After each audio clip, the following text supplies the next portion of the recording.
ఇప్పుడు మనం ఎక్కడ చూసినా ఏ నోట విన్నా వినిపిస్తున్న పదం జై శ్రీరామ్. 500 ఏళ్లుగా ఎంతో మంది సంకల్పించుకున్న చివరికి 2020 ఆగస్టు 5వ తారీఖున దీన్ని కట్టడానికి అయితే పూనుకున్నారు.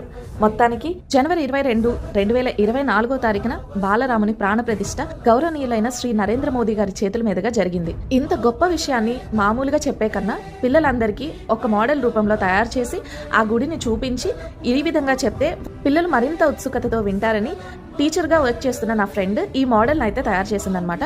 సో అయోధ్య రామ మందిరం ఈ మోడల్ని ఇలా ప్రిపేర్ చేసి పిల్లల ముందుకైతే తీసుకెళ్ళడానికి తను ఇదంతా సిద్ధం చేసింది. కాబట్టి మీరు కూడా మీ పిల్లలకి ఇది చూపించి ఈ చరిత్రని ఒక్కసారి వాళ్ళకి వివరించండి. తను తయారు చేయడానికి అన్ని ఇంట్లో ఉన్న వస్తువులనే వీటన్నింటిని ఉపయోగించి తను ఇంత అందమైన మోడల్ని అయితే ప్రిపేర్ చేసింది. సో వీడియో నచ్చితే తప్పకుండా లైక్ చేయండి. Bye guys.